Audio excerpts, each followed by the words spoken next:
जय गुरु जी। संगत जी से महापुराण रुद्र संहिता का 32-33 अध्याय। सप्तऋषियों के समझाने तथा मेरु आदि के कहने से पत्नी सहित हिमवान का शिव के साथ अपनी पुत्री के विवाह का निश्चय करना तथा सप्तऋषियों का शिव के पास जा उन्हें सब बात बताकर अपने धाम को जाना। ब्रह्मा जी कहते हैं, नारद तदनंतर वशिष्ठ ने प्राचीन काल में राजा अनर्ण्य के द्वारा अपनी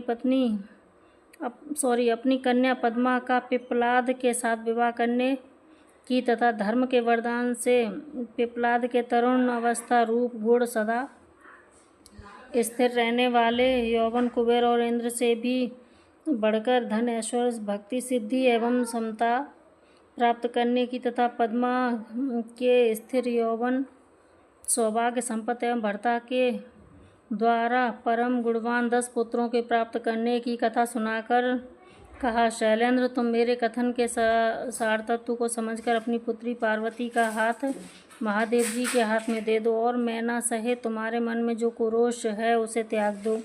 आज से 1 सप्ताह व्यतीत होने पर अत्यंत शुभ और दुर्लभ मुहूर्त आने वाला है। उस समय चंद्रमा लग्न के स्वामी होकर अपने पुत्र बुध के साथ लग्न में ही स्थित होंगे। उनका रोहिणी नक्षत्र के साथ योग होगा।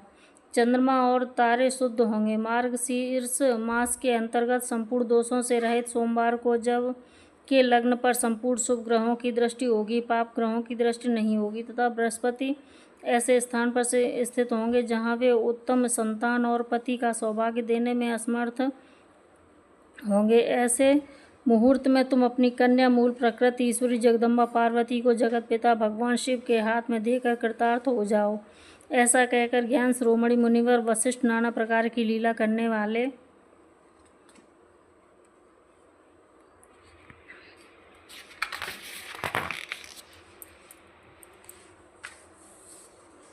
भगवान शिव का स्मरण करके चुप हो गए। वशिष्ठ जी की बात सुनकर सेवकों और पत्नी सहित गिरिराज हिमालय बड़े विस्मित हुए और दूसरे पर्वतों से बोले। हिमालय ने कहा, गिरिराज, मेरु सह गंधमादन मंदराचल मैनाक और विंध्याचल आदि पर्वतेश्वरों, आप सब लोग मेरी बात सुने। वशिष्ठ जी की ऐसी बात कह रहे हैं, अब मुझे क्या करना चाहिए? इस बात का विचार करना है।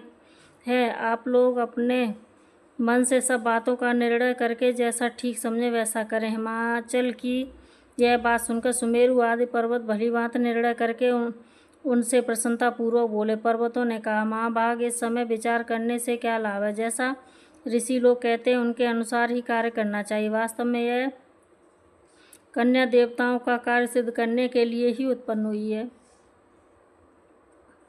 इसने शिव के लिए ही अवतार लिया है, इसलिए यह शिव को ही दे देनी चाहिए। यदि इसने रुद्रदेव की आराधना की है और रुद्र ने आकर इनके साथ वार्तालाप किया है तो इनका विवाह उन्हीं के साथ होना चाहिए। ब्रह्मा जी कहते हैं, नारद, उन मेरु आदि पर्वतों को यह बात सुनकर हिमाचल बड़े प्रसन्न हुए और गिरिजा भी मन ही मन हंसने लगी। अरुंधति ने भी अनेक कारण बताकर नाना प्रकार की बातें सुनाकर और विविध प्रकार के इतिहासों का वर्णन करके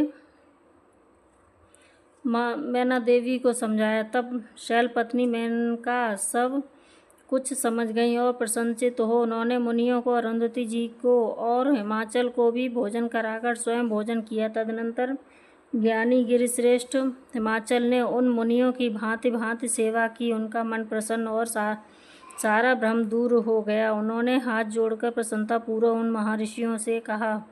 हिमालय बोले, महाभाग सप्तऋषियों, आप लोग मेरी बात सुने। मेरा सारा संदेह दूर हो गया। मैंने शिव पार्वती के चरित्र सुन लिए हैं। अब मेरा शरीर, मेरी पत्नी मैना, मेरी पुत्र पुत्री, रिद्धि सिद्धि तथा अन्य सारी वस्तुएं भगवान शिव की ही हैं, दूसरे किसी की नहीं है। ब्रह्मा जी कहते हैं, नारद, ऐसा कहकर हिमाचल ने अपनी पुत्री की ओर आदर पूर्वक देखा और उसे आभूषणों से विभूषित करके ऋषियों की गोद में बिठा दिया। तत्पश्चात वे शैलराज पुनः प्रसन्न हो उन ऋषियों से बोले, यह भगवान रुद्र का भाग है, उन्हें मैं उन्हीं को दूंगा।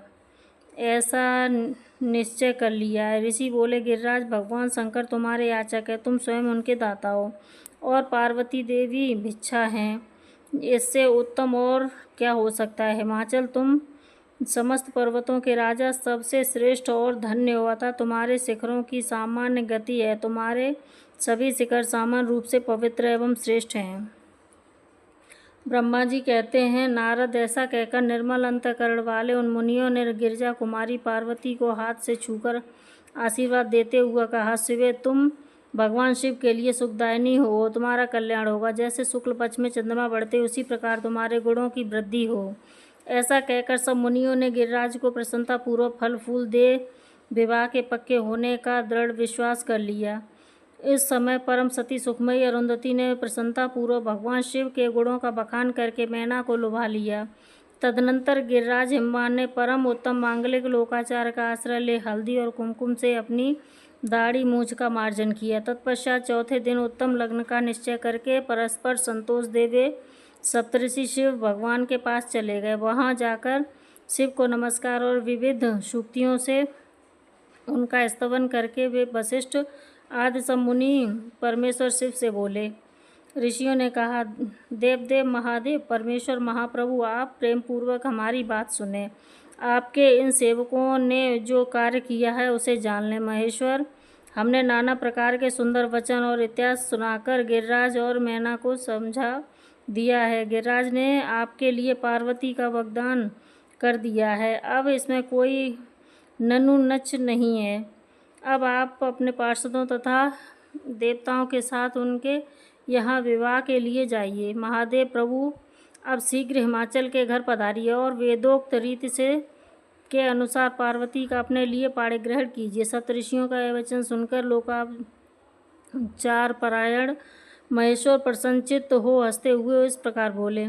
महेश्वर ने कहा, महाभाग सप्तऋषियों, विवाह को तो मैंने न कभी देखा है और न कभी सुनाई है। तुम लोगों ने पहले जैसा ही देखा उसके अनुसार विवाह की विशेष विधि का वर्णन करो। महेश्वर के इस लौकिक शुभ वचन को सुनकर वे ऋषि हंसते हुए देवादिदेव भगवान सदाशिव से बोले। ऋषियों ने कहा, प्रभु, आप पहले तो भगवान विष्णु को विशेषतः उनके पार्षदों सहित शीघ्र बुला लें, फिर पुत्रों सहित ब्रह्मा जी को, देवराज इंद्र को, समस्त ऋषियों को, यक्ष, गंधर्व, किन्नर, सिद्ध, विद्याधर और अप्सराओं को प्रसन्नतापूर्वक आमंत्रित करें। इनको तथा अन्य सब लोगों को यहाँ सादर बुलवा लें। वे सब मिलकर आपके कार्य साधन कर लेंगे, इसमें संशय नहीं है। ब्रह्मा जी कहते हैं, नारद, ऐसा कहकर वे सातों ऋषि उनकी आज्ञा ले भगवान शंकर की स्थिति का वर्णन करते हुए वहाँ से प्रसन्नतापूर्वक अपने धाम को चले गए। राधे राधे संगत जी।